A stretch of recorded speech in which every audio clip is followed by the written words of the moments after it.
tarde. Muitos brasileiros na plateia. Esse foi o fator decisivo de eu decidir aqui falar em português.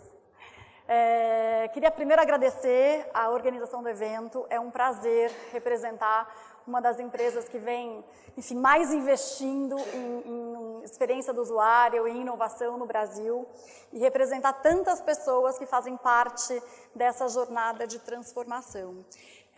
A proposta com essa palestra hoje é trazer uma visão mais ampla, né, de como nós podemos aplicar todos os conhecimentos que foram discutidos aqui nos últimos dias dentro de uma grande organização.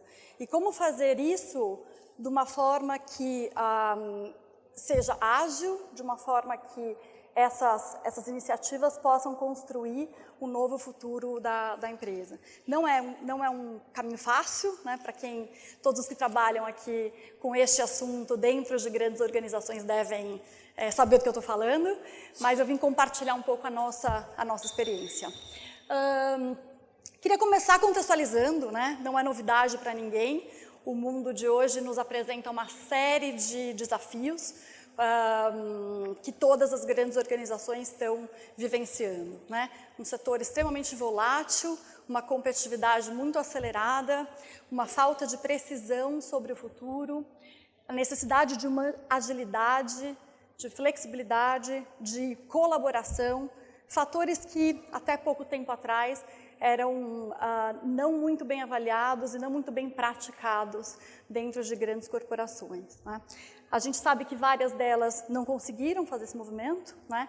Aqui os cases clássicos de empresas que foram líderes em seus segmentos, mas que por algum motivo não souberam fazer essa evolução, não souberam ler o cenário e dar continuidade a essa jornada, né? Isso acontece porque cada vez mais a gente vive num cenário extremamente acelerado, né? Um cenário em que o próprio usuário nos demanda uma outra postura enquanto organização, né? Ele tem muito mais acesso à informação, ele está muito mais conectado, ele tem muito mais opinião e essa opinião emitida em todas as redes que ele participa e ele acessa essa informação de onde e quando ele quer. Isso faz com que as empresas que se diferenciem precisem ter essencialmente o cliente, o usuário, como centro da sua proposta de valor. E eu falo proposta de valor aqui porque ela envolve tudo o que a organização faz, não necessariamente só o produto, ou só o atendimento, ou só o serviço que essa empresa disponibiliza, né? Ela envolve cada experiência que o usuário tem com uma determinada organização, né? É muito mais sobre o como do que sobre o que. Não é o que a empresa entrega, mas como ela entrega em cada um dos pontos de contato dessa jornada de lifetime, né? Jornada muitas vezes de relacionamento de uma vida entre o cliente, entre o usuário e a empresa. E isso faz com que temas como o que nós estamos discutindo aqui nesses últimos 3 dias sejam extremamente relevantes, né? Design Thinking, inovação, UX, eram temas que não existiam praticamente até 10 anos, 15 anos atrás. E hoje eles são centrais na discussão estratégica de qualquer empresa que pretende se diferenciar e que pretende construir e se permanecer aí competitiva no seu mercado. A gente vê isso pelo próprio movimento da disciplina, né? Design Thinking é um assunto que vem ganhando presença em diversas esferas, né? Primeiro, a esfera acadêmica, né? Grandes universidades de negócio, que antigamente ensinavam os clássicos autores da administração e da economia, como Stanford, hoje falando de Design Thinking, né? A gente vê esse movimento também com as consultorias. Então, todas as grandes consultorias de negócio, né? McKinsey, SAP, Accenture, todas elas se apropriando, fazendo fusões, aquisições, parcerias com empresas que detêm um conhecimento completamente diferente, mas sim complementar ao que essas empresas desenvolvem. Eles entenderam que para conseguir continuar desenvolvendo um bom trabalho, uma boa consultoria para seus clientes, eles precisavam de um conhecimento muito mais humano muito mais voltado a pessoas do que essencialmente um conhecimento estatístico, um conhecimento de negócio. E a gente vê isso também através das diversas grandes empresas que hoje têm aplicado esses assuntos, aplicado essa disciplina no core das suas estratégias de negócio, como a Procter & Gamble, como a PepsiCo, enfim, diversas outras empresas que certamente alguns de vocês conhecem e muitos até trabalham, né? O difícil é que não tem uma fórmula, né? Por mais que a gente saiba que este é o caminho a ser seguido, como fazer? Eu acho que essa é a grande pergunta, né? Que quem trabalha dentro de uma grande organização ou quem presta serviço para uma organização desenvolve, ou se pergunta, né? E tem vários formatos, né? Muitas das empresas, elas tendem a contratar uma consultoria de inovação, o que para um determinado projeto é válido, mas isso não traz, essa iniciativa, ela não traz uma facilidade de implementação, né? A consultoria entrega um determinado projeto que muitas vezes fica lá, parado na mesa e na gaveta do gestor. Muitas delas também contratam profissionais, né? Os personal innovators, aquelas pessoas que chegam de outras áreas e trazem uma postura e uma visão completamente diferente, antagônica à empresa, né? Difícil, porque são profissionais que estão ali sozinhos, liderando uma mudança que não é fácil de ser feita, né? E muitas vezes o que acontece é essa desconexão aqui entre o uso das ferramentas de inovação, o uso do conhecimento destes profissionais com os objetivos estratégicos daquela determinada organização. E uma outra iniciativa que muitas empresas também fazem é criar as áreas de inovação, né? Pega-se um espaço lindo, decora-se, pinta as paredes de verde, todas as paredes escrevíveis, módulos, mesas multidisciplinares, fala, aqui vai ser a nossa área de inovação. Contrata-se um monte de gente, designers, e coloca as pessoas ali. Não funciona também, né? E eu falo com propriedade porque nós já passamos por esses 3 movimentos. Eu presenciei esses 3 movimentos acontecerem na minha história profissional, né? Esse último, por que ele não dá certo, né? Porque é muito difícil você construir uma cultura de inovação que permeie toda a organização, que permita que todas as soluções dos projetos que vocês fazem sejam implementados. E de nada adianta um trabalho extremamente conceituado, com pesquisa, embasado, se eu não consigo construir uma ponte entre o time que construiu esse projeto e a real implementação. E mais ainda, se essa ponte não é uma ponte recorrente, não é uma ponte constante, porque aí se torna uma empresa como aquelas que a gente viu ali que fracassaram, né? Uma empresa de um produto só. Então, o grande desafio é fazer com que isso seja parte do dia a dia da organização, né? O que é o grande dificultador, né? A grande dificuldade de hoje em dia, né? Não é o como se fazer, ou melhor, não é o que se fazer, mas o como se fazer, né? E o mais difícil é que não necessariamente o investimento da organização em R&D, a quantidade de investimento, ela é proporcional ao resultado. Pelo contrário, tem estudos que mostram que ele é diretamente desproporcional. Não necessariamente, as empresas farmacêuticas são as que mais investem em R&D no mundo inteiro, mas que a curva de inovação ela é muito longa, o que muitas vezes não torna esse investimento sustentável. Os grandes estudos também de inovação dizem que as empresas, para se manterem realmente competitivas, elas vão ter que mudar a estratégia de inovação. Elas vão ter que deixar de investir em uma inovação incremental, que foi o que vem sendo feito nos últimos 10 anos, para começar a investir numa inovação mais radical, né? E uma inovação mais radical que esteja atrelada aos desejos e necessidades dos seus clientes, ou seja, que não um único projeto, mas que o portfólio de inovação esteja atrelado. Uma inovação que possa atrair e reter pessoas dentro da organização, esse é um grande desafio também.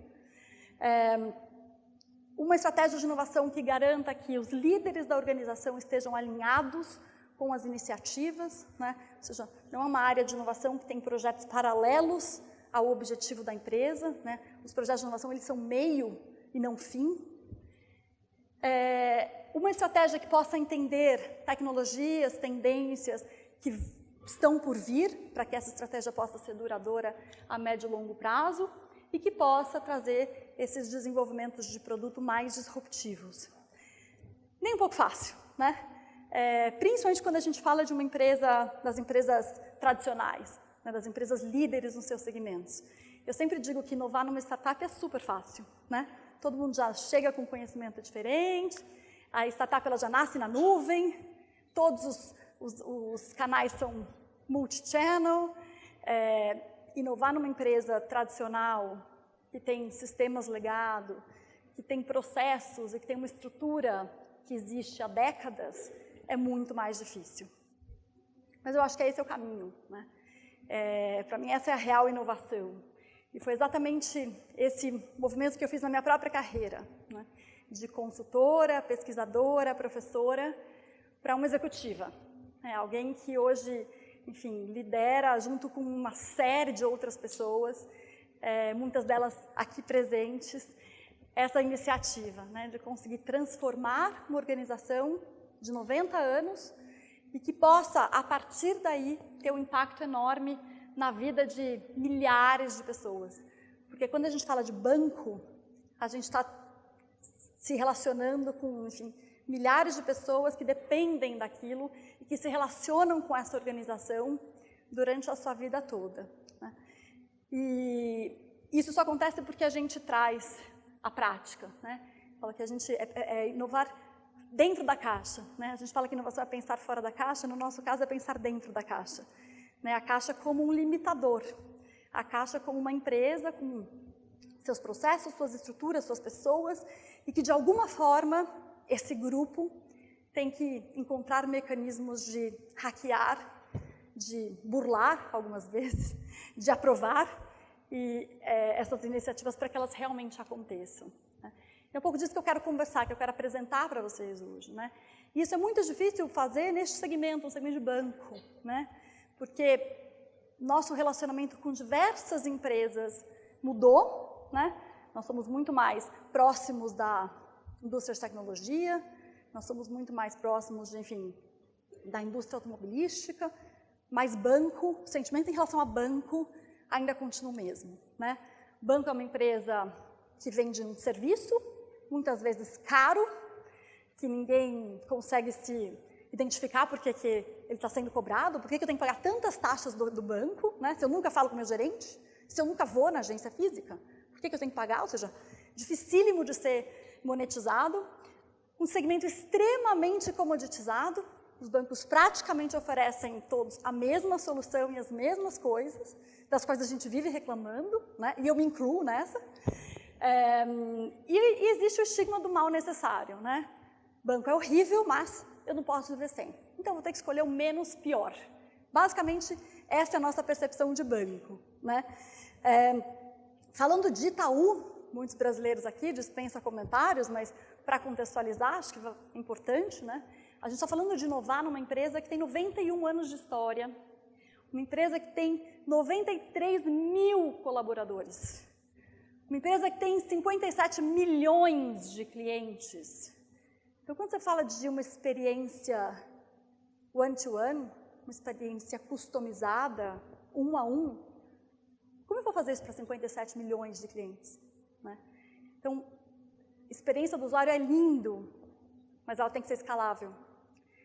Ela tem que permitir que eu consiga entregar a sensação de um serviço personalizado, unificado, para essa quantidade enorme aqui de clientes, os mais diversos perfis possíveis, né? Uma vez que o Itaú ele tem, enfim, atende clientes em todos os segmentos de renda. Uma empresa que está presente hoje em 18 países, né? Aqui no Chile também, em breve com mais ainda força. E uma marca que tem anos de história, né? O Itaú foi eleito há 12 anos a marca brasileira mais valiosa, segundo a Interbrand. Ou seja, tem um legado aí grande, né? Eu não posso simplesmente colocar um protótipo no ar e errar com uma coisa tão séria que é a vida financeira das pessoas e com uma marca tão poderosa e tão valiosa como Itaú. Uma marca que tem tecnologia no seu DNA, foi a empresa que implantou o primeiro caixa eletrônico no Brasil, lá em 83, que em 2015 criou um data center, o data center mais moderno aqui do segmento bancário, e que tem um investimento aqui em cerca de 11 bilhões em tecnologia, né? Isso vem acontecendo porque a gente entende que o digital é a premissa. Ser digital, construir experiências digitais que atendam às necessidades e o comportamento desse novo cliente para a gente é a premissa. Isso porque o cliente hoje já está no digital. O nosso cliente, isso é uma variável praticamente de todas as empresas do mercado financeiro, que mostra que a curva é exponencial. Essa curva aqui em laranja mostra a quantidade de clientes atendidos pelo Itaú nos canais digitais. Por canal digital, eu estou mencionando internet e mobile. E a curva branca são os canais tradicionais. Caixa eletrônico, telefone, a própria agência do banco, né, o brand. Se o meu cliente já está lá, se ele demanda ser atendido por esses canais, o mínimo que eu tenho que fazer enquanto organização é entregar uma experiência coerente para ele nesses canais. Parece super simples, né? Isso implica em uma série de alterações em todas as estruturas da organização. O Itaú passou por mais de 45 fusões e aquisições em sua história. Cada banco com um sistema legado, um sistema específico, que foram se integrando. Então, vocês imaginam o que é fazer isso? Criar canais aqui digitais, criar experiências incríveis e encantadoras com todo esse sistema e todo esse histórico. Como fazer para mudar aqui de... Opa, cadê a minha tela? Como fazer para que as pessoas possam pensar no Itaú como uma love brand? Pensar no Itaú não mais como um mal necessário, mas uma marca que está presente na vida delas, como todas as outras que ela se identifica e que consegue, sim, entregar soluções que sejam relevantes, que sejam eficientes, que poupem o tempo das pessoas, né? Esse é o nosso grande desafio. E isso vai muito além dos post-its, né? Isso vai muito além de uma área de inovação, de pessoas que pensem diferente, de áreas de conceituação, de pesquisas, porque só isso não basta. Eu preciso realmente encontrar um mecanismo que a própria organização possa absorver, possa comportar e possa permitir que essas soluções sejam implementadas, né, que elas sejam realmente levadas ao usuário final. A inovação boa é a inovação na rua, né, a inovação que o cliente usa, se identifica, elogia e dá feedback, né. Então, isso exige que a gente deixe de pensar como uma inovação, como uma área, como um objetivo específico, e passe a construir um ecossistema interno, dentro da organização, em que as mais diversas áreas possam contribuir para essa iniciativa, né? Áreas que já existem dentro da organização, né? Mas que por algum motivo estavam orientadas às suas estratégias anteriores e que hoje precisam se transformar, precisam adquirir novos conhecimentos, como os que a gente vem discutindo aqui. Precisam ter uma postura ao risco diferente da anterior. Precisam trabalhar de forma muito mais colaborativa. Precisa ter um sistema de meritocracia completamente diferente, porque geralmente os sistemas meritocráticos das organizações, eles incentivam o progresso e o desenvolvimento individual e não coletivo. Então, uma série de peças de um quebra-cabeça que, se uma delas não estiver integrada, certamente nada disso consegue evoluir, o cliente não vai ser estar tão satisfeito como a gente imagina, como a gente gostaria. Vou passar por algumas delas, né? Então, quando a gente fala de UX aqui, né, acho que dispensa comentários, né? Mas UX é uma área nova, né? Especialmente para um banco. Né? Como falar de UX dentro de um banco? Né? Como criar princípios da experiência do cliente? E mais do que isso, fazer com que todas as diversas áreas fazer com que as 7.000 pessoas da área de tecnologia possam seguir esses princípios, né? Princípios como impecável até quando dá errado, né? Como fazer um banco ser impecável até quando dá errado num canal digital, né? Como conscientizar as pessoas de que o tempo do cliente vale muito e que as soluções nos canais digitais têm que sim entregar e minimizar o tempo que elas passam nesses canais. Como trabalhar o conceito de digital do começo até o fim? É muito comum os bancos, você começar uma operação no canal, ele fala, ó, vai lá na agência que você precisa assinar um papel, né? E às vezes ele faz isso não porque ele quer que você vá até a agência, mas porque ele tem uma série de aspectos regulatórios com os quais é que ele tem que seguir, né? Então, são uma série de paradigmas, de paradoxos, que essas pessoas têm que quebrar constantemente, né? E isso porque a gente entende que a gente precisa simplificar para encantar. Então, a gente entende que as nossas premissas de experiência do usuário têm que trazer a simplificação em cada uma das iniciativas que a gente desenvolve, né? Para que aí sim a gente consiga, enfim, ter todos aqui os índices de intenção de pagamento, de potencialização de recomendação, enfim. As pessoas não comparam banco com os outros bancos. As pessoas comparam banco com Google, com Facebook, com Apple, com Amazon. As mesmas relações, as mesmas experiências que as pessoas têm com esses grandes players de tecnologia, elas esperam no seu banco. Então, são esses movimentos que a gente precisa começar a fazer, né? E a gente veio fazendo isso, de uma forma, né, sofrida no início, agora acho que a gente conseguiu evoluir muito. A gente tem essa ambição de criar o melhor aplicativo mobile do mundo. Isso é importante, isso move as pessoas, né? A gente vem fazendo isso, a gente vem co-criando com os nossos clientes, através de uma série de ferramentas que vocês mesmos já trouxeram aqui, desde comunidade beta, pesquisa, design thinking, user research, enfim, usabilidade, N outras. A gente vem presenciando a nossa nota subir, né, em cada um dos nossos canais. Além disso, a gente criou uma estratégia agora de apps, né, como que o cliente tem que se autosservir. Faz sentido o cliente ter um aplicativo só? Ou ele tem que ter vários aplicativos com funcionalidades específicas? São assuntos que estão muito presentes nas discussões de quem está, participando dessa transformação. Não? São assuntos que não têm fórmula, né? São estratégias indefinidas ainda, né? O mundo, ele está, pelo menos nesse segmento, ele está em constante evolução.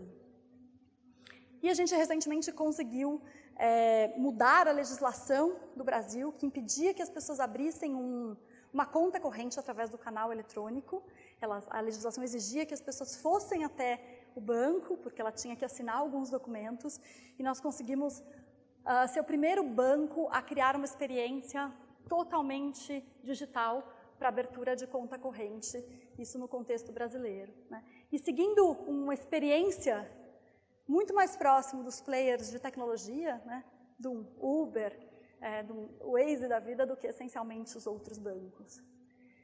Quando a gente fala de visual design, extremamente importante, e o Itaú é uma marca muito reconhecida por isso, no físico, no analógico, através das suas cores, do seu tema, do gesto, da forma, enfim, no Brasil e nos países que ele está presente, as pessoas reconhecem isso. Nosso desafio é como trazer isso para o canal digital. A partir do momento que eu estou dentro de um app, ou que eu estou dentro da internet, como conseguir ganhar a mesma identificação?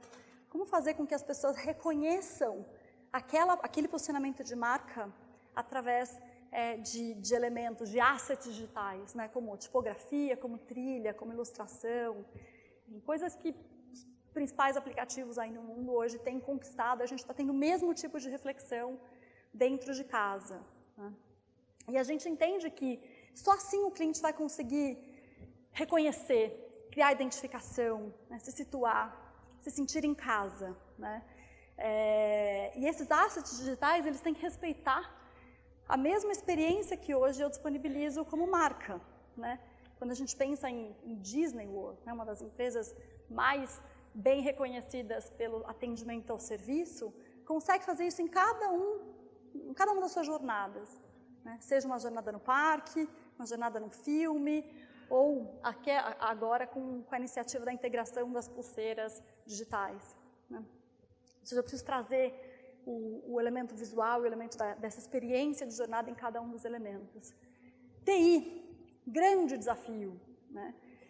Empresas tradicionais têm áreas de tecnologia grandes, pesadas, com sistemas antigos. Como mudar isso, né? Como sair de um sistema waterfall, né, de desenvolvimento, na qual todas as áreas são integradas através de uma linha, de um caminho linear, para o modelo de trabalho agile, para o modelo em que as especificações elas são feitas de forma colaborativa, para o modelo que não tem o meu e o seu, tem o nosso, né? Para o modelo em que, ao invés das pessoas estarem em prédios diferentes, elas passam a sentar na mesma mesa e passam a co-criar as soluções em conjunto. Enfim, é um grande desafio, né? A gente vem conseguindo trazer essa cultura para tornar o nosso processo de produção, de desenvolvimento de software mais inteligente, mais eficiente. E a gente tem conseguido ganhar muita rapidez, né? Os nossos últimos aplicativos tiveram 56 versões no ano de 2015, frente a 8 em 2013. Então, é um modelo extremamente agressivo, principalmente para uma indústria no mercado financeiro, né? E a gente vê que tivemos uma redução de 73% de volumes de acesso na central, isso é valor, isso é custo para a organização, que a gente está conseguindo extrair do canal físico para o canal digital. A gente tem soltado releases quinzenais, ou seja, eu semana passada estava no Facebook e eles nos disseram que os releases deles são de hora em hora. Eu fiquei um pouco triste, mas 15 em 15 para uma empresa no Brasil, até que estamos caminhando bem. E a gente está trazendo essa cultura que permite explorar N outros assuntos, né? Cloud, também um assunto extremamente tabu para uma empresa no mercado financeiro. APIs, né? Como que eu consigo disponibilizar APIs que podem garantir... Melhorou. Que podem garantir que outras empresas e outros desenvolvedores externos possam trabalhar com a minha informação sem que eu perca o contato com o cliente, sem que eu perca a integração, que é o meu maior benefício, né, meu maior valor como organização. Como trazer blockchain para dentro da estratégia do banco? Né? Blockchain vai mudar completamente todo o mercado financeiro. São temas que pessoas com esse chapéu, né, com essa missão, têm que trazer para que as empresas possam se antecipar. Isso gera resistência, isso gera uma série de questionamentos, mas só assim é que a empresa vai conseguir realmente se adiantar, né? Operação, né? Operação tem que mudar. Os processos, não adianta eu ser digital da porta para fora e não ser digital da porta para dentro, né? Os processos têm que ser outros. Eu tenho que automatizar todo o back-office. Aquele negócio de ter alguém ali digitando não funciona mais. Eu preciso ter processos mais autônomos para conseguir minimizar as fricções, minimizar os pontos de interação, ser mais ágil na minha entrega, né? Eu preciso trazer inteligência artificial para o atendimento. Eu preciso ter robôs aqui conseguindo conversar com as pessoas para que eu tenha uma navegação mais assistida, para que eu possa, enfim, ter uma busca mais inteligente, para que eu possa disponibilizar um chat, né? As pessoas esperam isso, né? Se eu posso falar com o meu mercado através do meu Facebook, por que eu não posso falar com o banco, né? O que para a gente é extremamente, enfim, desafiador. Mas estamos conseguindo. A gente lançou agora primeiro, está em piloto, o primeiro bot através do Facebook para a fatura de cartão de crédito. E essas operações, elas trazem, uma operação digital torna o processo do banco mais eficiente, né? A gente ganha velocidade, a gente consegue atender os contratos em menos tempo, eu consigo minimizar a necessidade do cliente formalizar os documentos e ter que ir até a loja, enfim, consigo resolver muitas das demandas no primeiro contato. Tem uma série de outras iniciativas que certamente o banco não teria condições de evoluir, né? CRM, né? CRM precisa se reinventar, né? Quando a gente fala de CRM, eu preciso ter uma velocidade muito maior, né? Eu preciso ter um pensamento digital, um pensamento de jornada, né? Eu preciso começar a entender CRM de uma forma muito mais ampla, entendendo a atribuição do cliente não só no canal digital, mas no canal físico, né? Como que eu vou calcular se uma determinada transação me deu retorno financeiro, se o cliente pesquisa na internet e vai na loja, na agência e fecha com o gerente dele, né? Ou vice-versa, né? Como que eu consigo entender se a transação começa no mobile e termina no internet banking, né? Então, eu preciso ter uma inteligência de dados extremamente rica, com modelagem e com volume aí de informação suficiente para conseguir ter o produto certo, para o cliente certo, no canal certo. Isso para 53 milhões de clientes. Para 5 milhões de clientes, como eu falei antes, né? Ou seja, eu preciso ter aqui uma otimização de Big Data, eu preciso conseguir integrar os meus dados internos com os dados externos que estão disponíveis para conseguir ter maior eficiência, né? A gente traz muito a inspiração na Amazon, né? A otimização de todas as ofertas que são monitoradas minuto a minuto, em tempo real, por uma equipe que tem uma sala de telemetria, telas e ficam acompanhando todas essas soluções. Eu preciso ter uma integração multicanal para conseguir fazer a geração de leads, né? Para conseguir entender um cliente que eventualmente está pesquisando uma viagem num site de e-commerce e eu possa oferecer, então, um seguro viagem para ele, né? Só dessa forma o banco vai poder ser mais assertivo, vai poder realmente entregar a solução certa, né? E não ser invasivo com as pessoas. Eu tenho um desafio enorme em conseguir entender e fazer esse match entre o que a pessoa faz no banco e o que a pessoa faz nas suas redes sociais, né? A gente tem trabalhado muito fortemente com todos os nossos parceiros externos, né? Hoje o banco ele é benchmark mundial do Facebook no match de clientes. Então, boa parte dos nossos clientes, na nossa base, eu consigo reconhecê-lo no Facebook e, consequentemente, oferecer uma solução, um serviço que seja relevante só para ele, né? Marketing, né? Eu preciso saber conversar de uma forma, criar um diálogo, né? As marcas hoje no segmento digital elas vivem um paradoxo, né? Algumas delas fazem uma série de ações para a construção de marca, né? Então construção de marca no canal, usam as redes sociais para trazer uma série de, enfim, assuntos, engajamento, e outras delas usam para venda, né? Para e-commerce puramente. O ideal é o equilíbrio, né? O que não é nem um pouco fácil de se fazer, principalmente se eu busco fazer isso de forma customizada, né? Então, quanto eu preciso investir de performance e quanto eu preciso investir em branding, em mídia de construção de marca, né? Como que eu consigo criar, então, esse engajamento nos meus canais para fazer com que todas as pessoas aqui presentes na minha marca, que se dialogam comigo no canal digital, no caso, 8 milhões no YouTube, 144 mil vídeos desculpa, 8 milhões no Facebook, 144 mil vídeos no YouTube, enfim.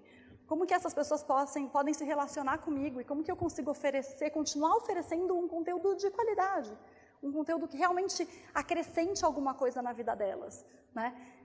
E que eu saia, então, do modelo de full time, né? Nós tínhamos um modelo de prime time, eu conseguia falar com as pessoas determinados momentos do dia, né? E aí eu utilizava os canais tradicionais para isso. Hoje a gente vive um momento de full time, né? Eu falo com as pessoas o que eu quiser, a hora que eu quiser, né? Antes a gente lia o jornal uma vez por dia, hoje a gente lê o jornal o dia inteiro, porque a cada micro momento você pega o jornal e dá uma olhadinha nas manchetes, né? O que está acontecendo no mundo, né? Como que eu uso esses micro tédios para falar com as pessoas, ou para dar uma solução mais assertiva para a vida delas, né? Como que eu começo a trabalhar o conceito de mídia de uma forma mais 360, usando as mídias tradicionais, mas trazendo o digital aqui, e trazendo as minhas mídias que são proprietárias, né? Utilizando experiência, display, vitrine, SEO, redes, de uma forma orquestrada e de uma forma única, que possam, em conjunto, ter uma solução específica para o cliente. E isso a gente tem feito do conceito de mobile first, né? Assim, a gente, enfim, tem essa premissa de que como o cliente hoje nos acessa muito mais via canal digital, a gente quer trazer essa experiência para ele, primeiramente no mobile, para depois ser expressa para todos os outros canais, né? E fazer isso de uma forma coerente, né? Uma linguagem também que tenha uma imagem distante daquele banco velho, antigo, como a grande maioria das pessoas percebem, né? E esse é um desafio para as grandes corporações, né? Um desafio conseguir equilibrar a tradição, né? A empresa séria, comprometida, sólida, mas com uma empresa com uma cara nova, né? Então esse também é um desafio, né? para todos que trabalham com construção de marca, né? E a gente tem feito isso. Eu vou mostrar uma última campanha que a gente fez, justamente com esse objetivo, né? de reproduzir aqui uma linguagem digital para um segmento bem tradicional.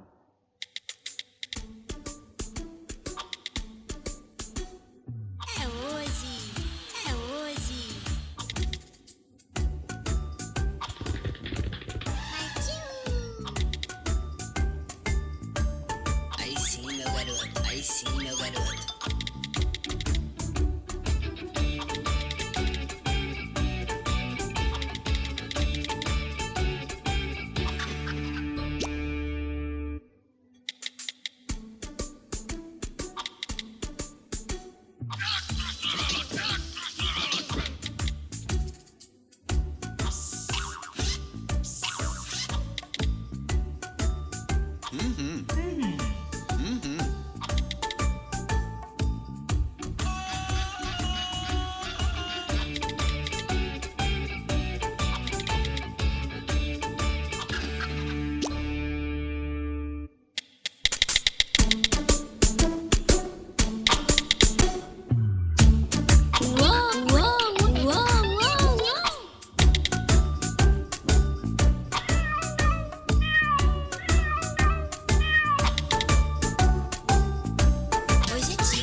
Não basta só fazer, né? A gente tem que saber integrar essas experiências que foram construídas nos canais com uma linguagem adequada para que as pessoas possam, os usuários possam saber fazer essa relação, né?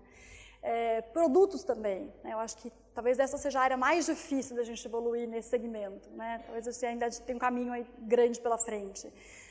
De que forma conscientizar uma organização de que não só a experiência tem que ser orientada ao cliente, mas o próprio produto, né? O próprio produto tem que já nascer a partir de uma necessidade ou de um desejo do usuário, né?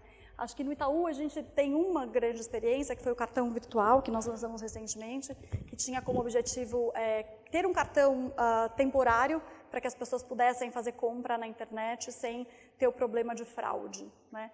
Mas eu acho que esse é um caminho ainda que estamos lá criando essa conscientização. E por último, dentro daquele ecossistema, o elemento de cultura, que talvez eu diria que é o principal, né? É fazer com que todos esses processos e todo o DNA da organização possa começar na forma como as pessoas trabalham, né?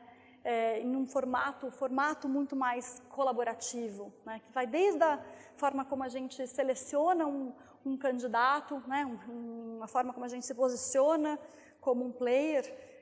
Hoje ninguém mais quer trabalhar em banco, né? Todo mundo quer trabalhar no Google, no Facebook, nas empresas de tecnologia. Os bancos eles têm um apelo diferente e a gente tem que mudar isso, né? A gente tem que criar carreiras digitais, pessoas com outros perfis, né?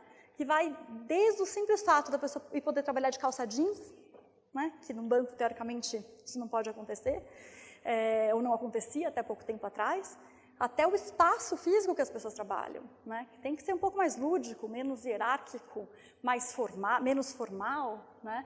A criação de equipes multidisciplinares, trazer novas equipes, enfim. e criar dentro desse ecossistema formatos e elementos e situações em que a gente possa interagir mais com a comunidade externa, né? Isso também é extremamente relevante para quem está dentro de uma grande organização. Incentivem essa troca, né? Incentivem que as pessoas saiam daquela esfera, daquela caixinha e saibam o que está acontecendo no mundo, né?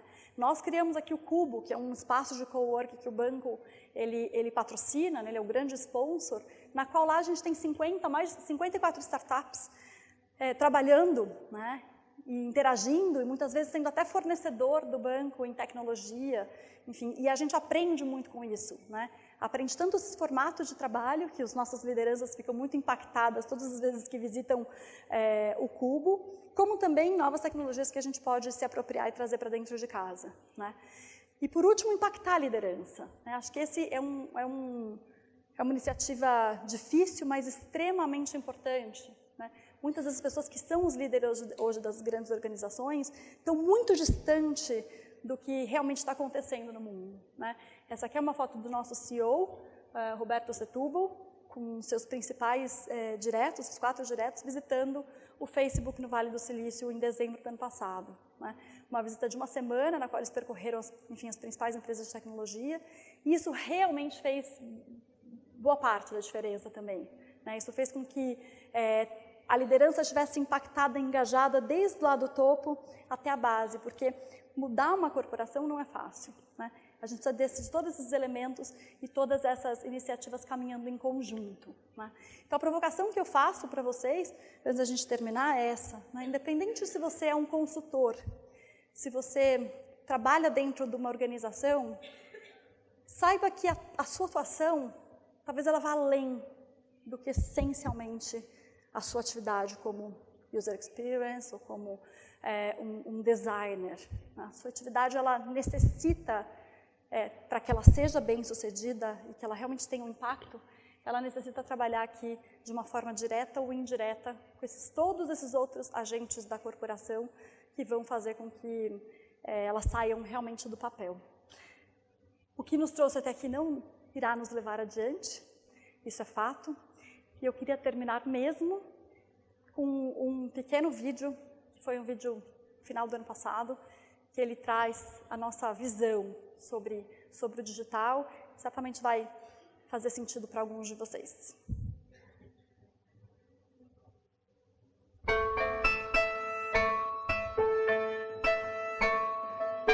É lindo ver o mundo se tornar digital. Mas todos nós precisamos vigiar para que ele nunca deixe de ser humano e pessoal. Afinal, fomos nós que criamos a tecnologia para servir a raça humana. A internet que nós criamos veio para melhorar e mudar muitas coisas.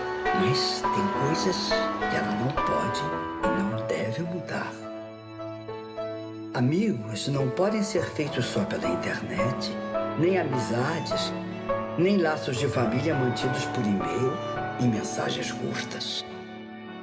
Não é o GPS que vai guiar a sua vida. Nem é papel do Waze ensinar seu filho qual o melhor caminho a tomar na hora da tormenta. Afinal, não é o Wi-Fi que mantém a nossa conexão com aquelas coisas inexplicáveis e divinas que só a raça humana tem a senha. Por isso, lembre-se, é fim de ano. Feche os olhos, olhe para dentro e faça um download só de coisas boas. E aí você vai ver que de todos os aplicativos que nós fomos capazes de criar, nenhum é melhor que o aplicativo que você tem dentro de você, chamado Coração.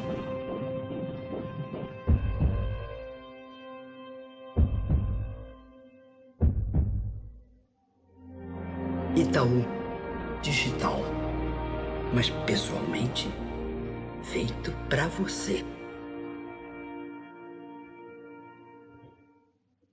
Obrigada, gente.